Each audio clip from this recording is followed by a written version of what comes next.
मैं थोड़ा हट के आप लोगों को एक देशभक्ति गीत सुना रहा हूं। मेरे गीत का भाव कुछ इस तरह से है। एक नायिका अपने स्वदेश प्रेमी नायक से कहती है, यहां मोर मनवा न लागे सुन सजना, यहां मोर मनवा न लागे सुन सजना। वो नायक कहता, अरे पगली, ये मेरा भारतवर्ष आर्यावर्त मशहूर, जहां प्रकृति रोज नई नवेली दुल्हन बनकर श्रृंगार लुटाया करती है, जहां 6 ऋतुएं हुआ करती हैं, जहां की धरती पे भगवान ने जन्म लिया कई बार, जहां की धरती का पांव पखारा करता है समंदर, ऐसे सुंदर देश में रहकर तू कहती है यहां मोर मनवा न लागे सुन सजना। इसका मतलब तुमने भारत का भ्रमण नहीं किया और ना तो भारत का अध्ययन किया। भारतवर्ष क्या चीज है सुन, तुम्हें बताता हूं और भारत के खास खास जगहों पे तुम्हें घुमाता हूं, तब तुम्हारी समझ में आएगा कि भारतवर्ष क्या चीज है। तो नौजवान कहता है कि धरती का सिरमौर, अपनी मातृभूमि का ठौर, कितनी सुंदर भारत माता की तस्वीर सजनी,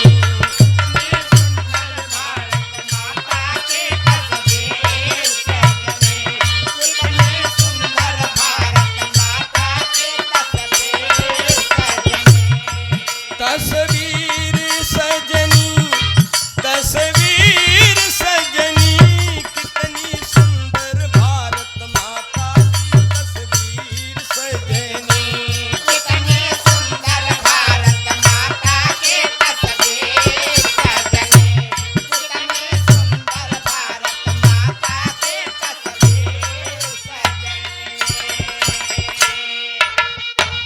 मैं चाहता तो कुछ और था सुनाना, लेकिन हमारे एक दो साथियों ने याद दिलाया कि ये देशभक्ति गीत आकाशवाणी में बहुत बजा पहले, इसी को सुना दीजिए। और पांडे जी ने 2 बार रिपीट कर दिया कि आकाशवाणी से हम लोग सुनते रहे हैं। बड़ा मेरा आकाशवाणी से एक गीत वायरल हुआ था इसी तरह पे, कितनी सुंदर बाबा विश्वनाथ की काशी नगरी,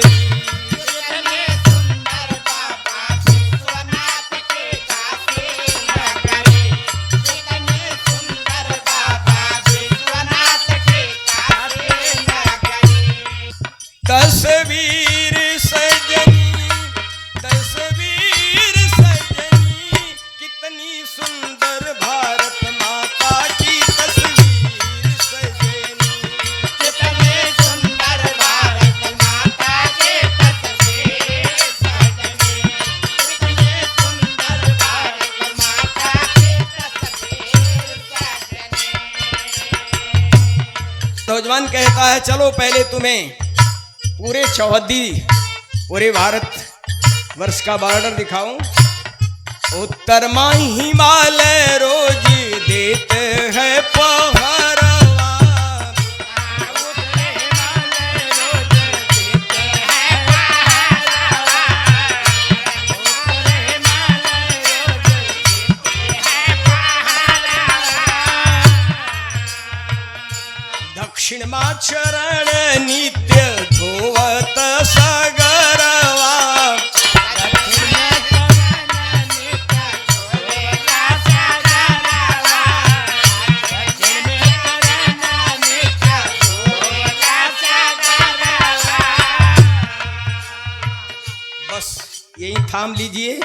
इसके बाद अगली लाइन मैं बोलते जाऊंगा, आप लोग केवल हारमोनियम से कोरस करते जाइए, और फिर कब मांगेगा वो तो पता चल जाएगा आपको।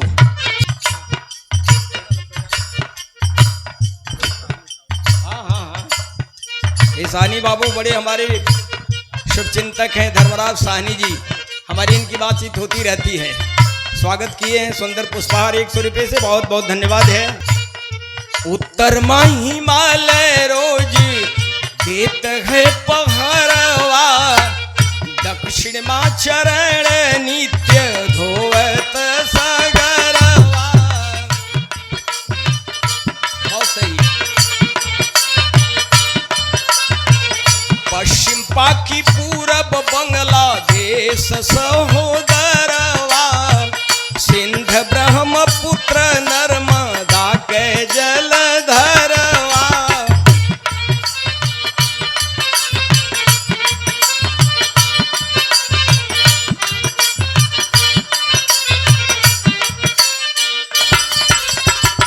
गंगा जमुना सो है जैसे गले बीच हरवा, विंध्याचल कर धनी जैसन गढ़े बा सोनरवा।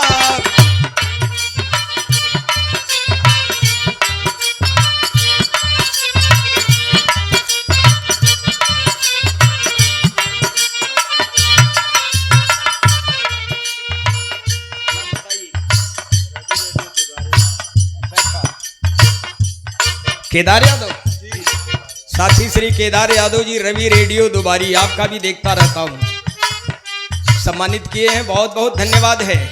विंध्याचल कर धनी जैसन गढ़े बा सोनरवा, होली दिवाली दशहरा राखी का त्योहारवा, गाँव सब कजलियो गावेल मलहरवा।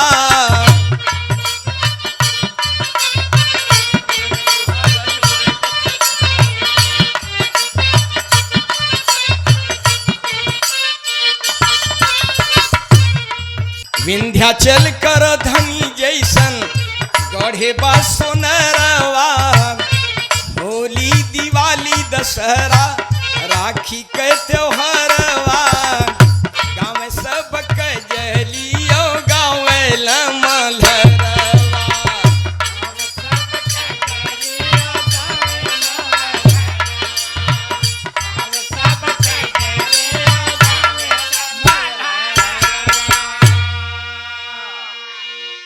बरखा में घेरी घेरी बरसेला पानी, गाँव में सब कजलियो गावे न मलहरवा, गाँव में सब कजलियो गावे न मलहरवा।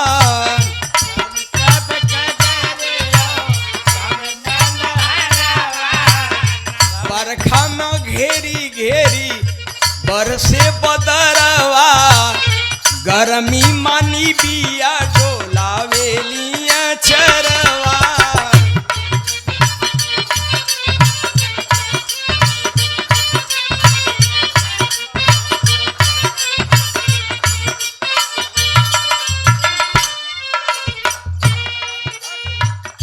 अच्छा, इसको 60 में मार दे रहा, ये बहुत हिट गीत है अपने जमाने का पांडे जी, और पिछले साल तो आपने उसको सुनाई था। अगर ऐसी आपकी इच्छा है फरमाइश तो उसको 2 लाइन सुना दूंगा, लेकिन इसमें सारे एस्पेक्ट हैं। सुना पंडित जी, 60 मारत है, उत्तर पूरब आसाम एक कोना, बड़े बड़े तपस्विन के लाग जाए टोना।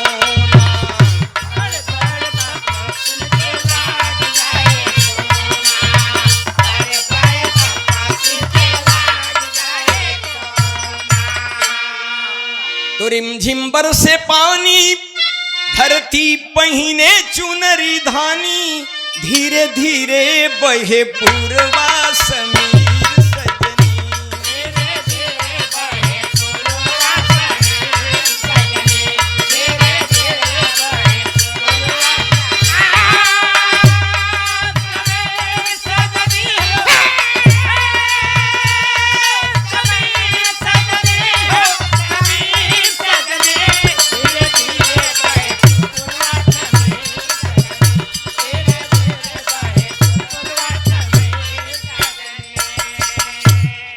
उत्तर कश्मीर फूलवन के फूलवारी, नैया पे उपजे के शरवा के क्यारी।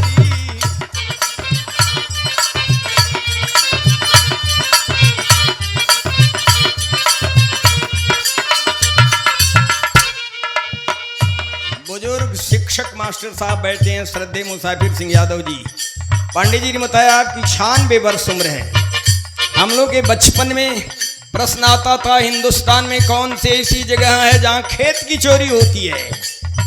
क्या आश्चर्यजनक बात है, कहीं खेत की भी चोरी होती है क्या? लेकिन होती है।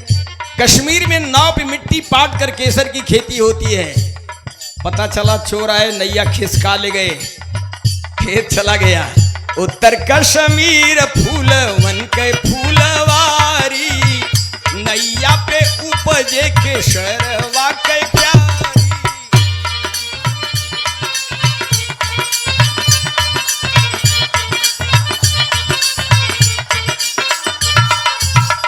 आगे है पंजाब पांचों नदियन का पानी, घरे घरे गूंजे गुरु नानक के बानी।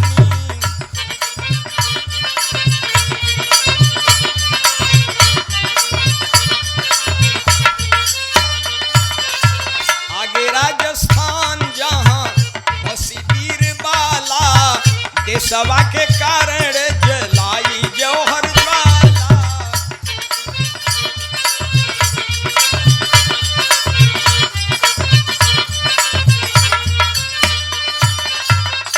उत्तर प्रदेश जहां नेहरू थे बासी, तीर्थ राज्य मथुरा अयोध्या और काशी।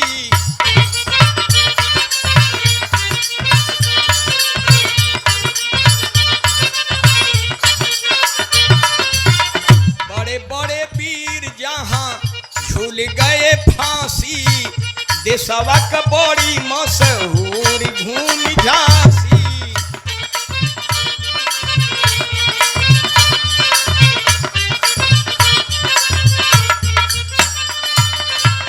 गोरखपुर आजमगढ़ जौनपुर जिलावा, कायम बा चुनार बही नैनागढ़ के किलावा।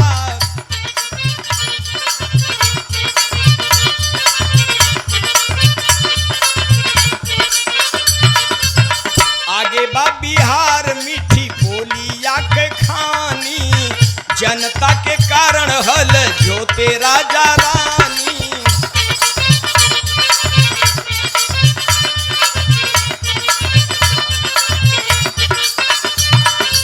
आगे बा बंगाल बोस बाबू के नगरिया, जने जने बांधे विद्या बुद्धि के गठरिया।